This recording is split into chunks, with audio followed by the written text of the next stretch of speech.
A vida é um desafio muito interessante, muito mais interessante do que a vida inventada nas redes sociais. A vida que realmente temos é muito melhor, mas as pessoas não percebem isso. Elas acham que a vida ideal é aquilo. Como assim? A vida ideal de uma pedra, que fica parado e não soma nada, nem para o mundo, nem para nada. O ser humano tem muito potencial para ficar parado tomando sol. Ele tem muito o que fazer, ele tem muito o que dar. Ele pode mudar o mundo significativamente.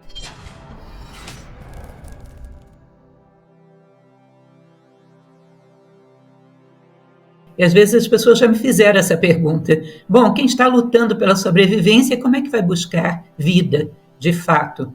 Eu digo que se pode buscar as duas coisas ao mesmo tempo. Desde a base, pode-se começar buscando as duas coisas ao mesmo tempo. E digo mais, que a espiritualidade melhora as tuas chances de ter sucesso na sobrevivência. Imagine que você disputa um emprego, consegue uma vaga numa empresa qualquer. Essa pessoa anseia por alguém que ele possa virar as costas e não ser traído por esse funcionário, não ser enganado, não ser colocado simplesmente como um funcionário que está tentando ganhar tempo e só quer o salário e não quer o trabalho. Alguém que seja coerente, seja íntegro, que valorize a oportunidade que ele tem de somar para algo positivo, esse alguém todo mundo procura com a vela acesa ao meio-dia. E a espiritualidade faz com que se seja assim. Um servidor, um funcionário confiável, íntegro, que quando se compromete com algo, vai buscar realizar esse algo da melhor maneira possível. Qual é o empregador que não gostaria de alguém assim?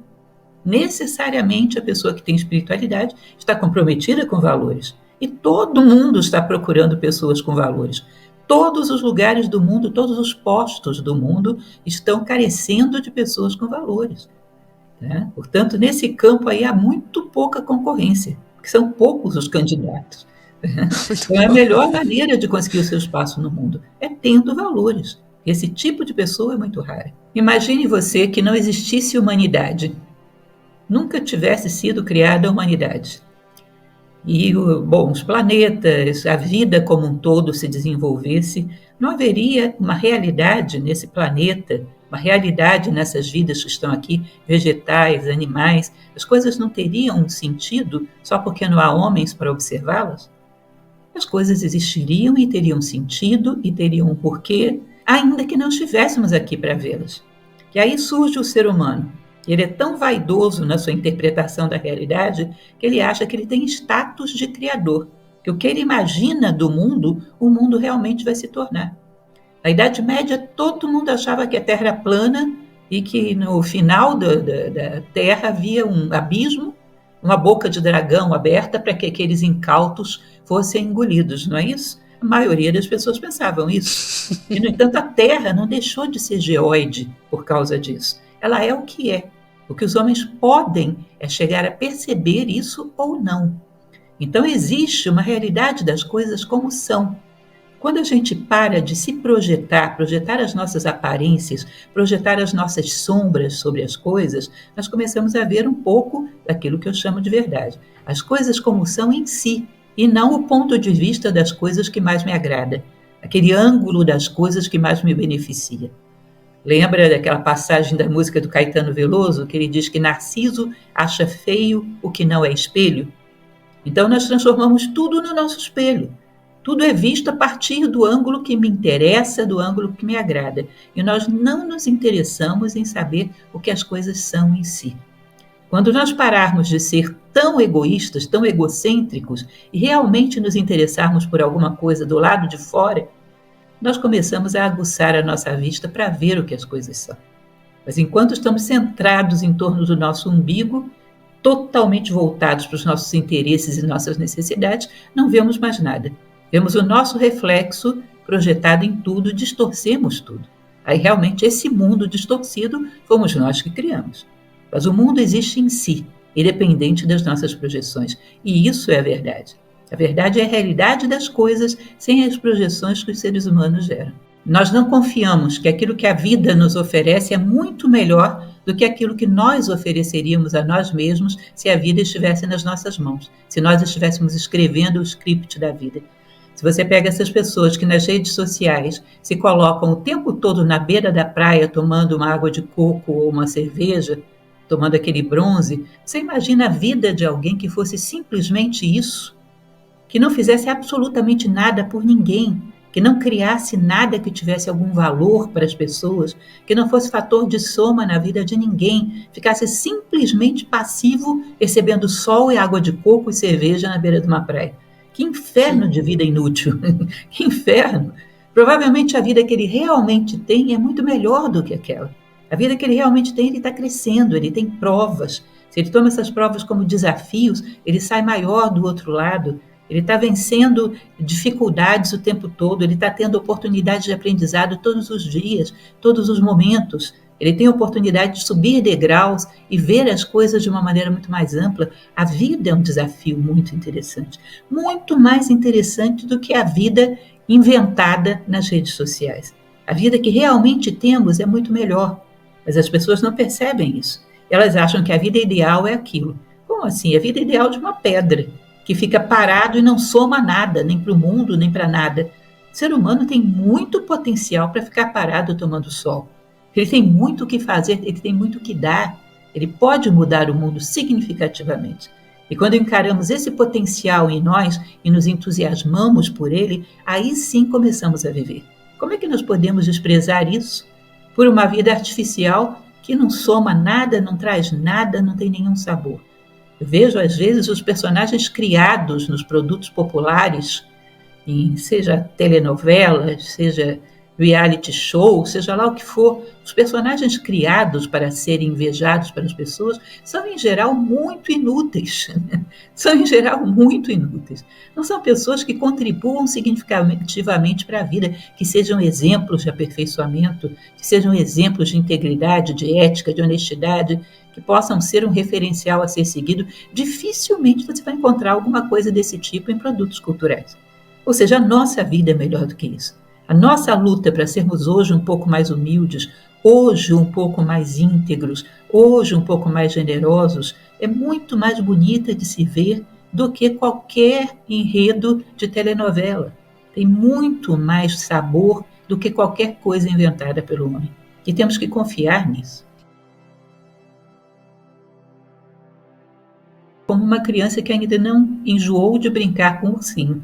Por isso que eu te falei que você não pode obrigar a mulher a engravidar. A gravidez quem tem que providenciar é ela, né? Depois podemos ser parteiros de almas, mas essa gravidez significa esgotar os desejos de um certo patamar, ou seja, chega uma hora que a criança enjoa do ursinho e esgota os desejos daquele patamar. Sua consciência sobe um degrau. Ele vai para um grau de maior maturidade, onde as necessidades são outras, os desejos são outros. À medida que vamos sublimando o nosso gosto, precisando de coisas cada vez mais sutis, cada vez mais espirituais, neutralizando aqueles desejos mais baixos, nós vamos crescendo. Ou seja, simplesmente temos desejos ainda assim. Mas ontem eu desejava possuir muitos carros novos. Hoje eu desejo ter a virtude que me permite possuir qualquer coisa, seja o autocontrole, o autodomínio, uma capacidade de poupança, ou seja, o domínio da compulsividade. Amanhã eu talvez não precise mais possuir coisa nenhuma, eu desejo possuir a mim mesmo. Depois da manhã eu desejo entender um pouco o mistério do universo, ou seja, ainda são desejos, mas olha o nível. Então você vai substituindo desejos muito básicos por outros cada vez mais depurados, cada vez mais próximos da condição humana plena, do teu ideal, do teu propósito. Chega um determinado momento que essa prisão se esgota. Chega uma hora, o problema da prisão é que quem te prende é você mesmo. Chega uma hora que tem um esgotamento, onde isso aí já não basta para te fazer feliz. Aí vem um chamado da consciência. O problema é que às vezes a pessoa não atende esse chamado de consciência. Toma essa dor como um problema e vai procurar alguém que faça essa dor se tornar suportável, para ele continuar sentado e preso no mesmo lugar. Às vezes tem certas dores que são libertadoras. Elas vieram para te dizer, chega dessa experiência, vamos procurar algo mais elevado. Mas enquanto o homem não percebe que essa dor é positiva, é como a dor de dente que te chama para correr no dentista para não perder o dente. Essa dor de consciência que te pede que você tenha algo mais na vida, viva por algo maior Não procure calá-la, não procure amortecê-la ou dopá-la. Procure ver para onde ela está querendo te levar. Né? Porque essa vontade de ir na direção que essa dor chama depende de cada um. Agora, se a gente se conforma na prisão, o problema não é estarmos presos, o problema é a gente se conformar na prisão e tomá-la como nosso lar. E não queremos mais sair daí. Não termos nenhuma voz que nos chame para outro lugar. Interessante porque arte é uma expressão da harmonia. Em qualquer nível, em qualquer tipo de arte que você veja, há algum padrão de harmonia, alguma coisa que, através de uma combinação de fatores, transmite uma mensagem, transmite uma visão. Ou seja, a arte trabalha com a harmonia. E a harmonia é o grande segredo do universo, para fazer com que os homens se tornem plenos e para que o universo se torne pleno. Porque a harmonia conduz à unidade. E, segundo se diz em antigas tradições, a unidade é o único atributo de Deus. Deus é um ser que você não pode dar nenhum atributo para ele. Se você diz ele é redondo, o quadrado fica do lado de fora. Se você diz ele é azul, o vermelho fica do lado de fora. E não pode ficar nada do lado de fora dele, porque não existe do lado de fora. Então, o único atributo dele é ser uno. E a harmonia nos leva na direção da unidade, ou seja, nos aproxima de Deus. Cada vez que vemos a harmonia, nós internalizamos essa harmonia, sentimos necessidade dela, ela desperta uma necessidade de harmonia dentro de nós. A arte, a partir do momento que harmoniza você consigo mesmo, você já não é um conjunto de vozes que estão lutando dentro da tua cabeça. Você alcançou uma voz só, ou seja, você alcançou a unidade dentro de você. A partir do momento em que você desenvolve uma empatia, uma fraternidade, você alcança a unidade fora de você. E cada vez mais essa unidade vai crescendo. Daqui a pouco você se unifica com toda a natureza, não só com a humanidade, e vai unificando, unificando, até que um dia chegaremos à unidade absoluta, que é o próprio Deus, que é o próprio Pai. Então, podemos dizer que existe uma pirâmide civilizatória. E essa pirâmide civilizatória tem 4 faces, que é a arte, a ciência, a política e a religião. E a função das 4 é nos aproximar do ápice da pirâmide. Quando são bem exercidas, elas existem para nos aproximar do ápice da pirâmide. Na verdade, honestamente, vamos falar bem honestamente, eu acho que guerra nenhuma se fez em nome de Deus. Deus foi pretexto para interesses pessoais. Isso. Eu acho que Deus foi utilizado como pretexto para interesses que, na verdade, são de outra ordem. Né? Mas se você observar a origem da palavra religião, religio, religare, no latim, você vai perceber que ela é bem vertical, ela nos religa a algo que está lá em cima ou dentro de nós, ou seja, ela nos religa a uma unidade absoluta. Portanto, aquilo que nos distancia dessa unidade, aquilo que nos divide, nos secciona, o que secciona não é religare, é sectare, que não dá origem à religião, dá origem à seita. Então, como diz a própria Bíblia, pelas vossas obras os conhecerei. A ideia da religião é religar os homens a Deus e, consequentemente, os homens entre si. A partir do momento que joga uns contra os outros, secciona, não une. Tá? Isso não é próprio. Então, cada um vai ter que ter um critério para ver se quem usa o título religião realmente é religião. Quem usa o título política é realmente política. Quem usa o título ciência, quem usa o título arte, é realmente ciência, é realmente arte. Tá? Para isso, a filosofia desenvolve um discernimento muito bom. Ajuda a desenvolver um discernimento muito bom para que a pessoa possa fazer as suas escolhas. Eu penso quando uma pessoa coloca uma cerquinha num pedaço de terra e diz, ela é minha. Imagina esse pedaço de terra olhando para você. Rapaz, você é um ser de um dia. Daqui a pouco eu é que vou te engolir, você vem para o meu seio. Como é que você é meu dono? Eu estou aqui desde o início até o final dos tempos no planeta. Como é que você pode ser meu dono? Ou seja, nós somos donos de quê, afinal de contas? Existe um ditado filosófico que diz, aquilo que pode ser tirado de você não é realmente teu. Teu é apenas aquilo que não pode ser tirado de ti. Ou seja, se eu sou uma pessoa justa, como é que você vai tirar a justiça de mim?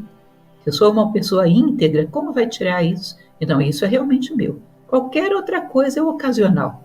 Passa por nós. E nos cabe honrar esse depósito que a natureza fez nas nossas mãos, né? Honrar, tratar da melhor maneira possível, dar o nosso melhor e deixar que ele siga o seu curso. Porque nosso realmente nunca foi.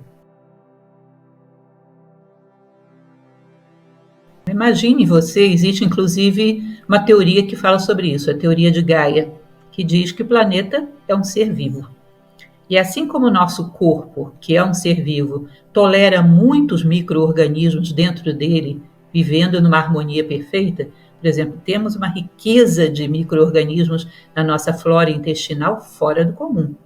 Eles vivem em harmonia conosco enquanto estão aí, no intestino. Se eles querem passar para a nossa corrente sanguínea, já a nossa imunidade vai atacá-lo com toda a força, né? Que aí não é lugar dele. Então, a mesma coisa a Terra. Nós estamos participando do corpo da Terra e podemos viver com muita harmonia com ela.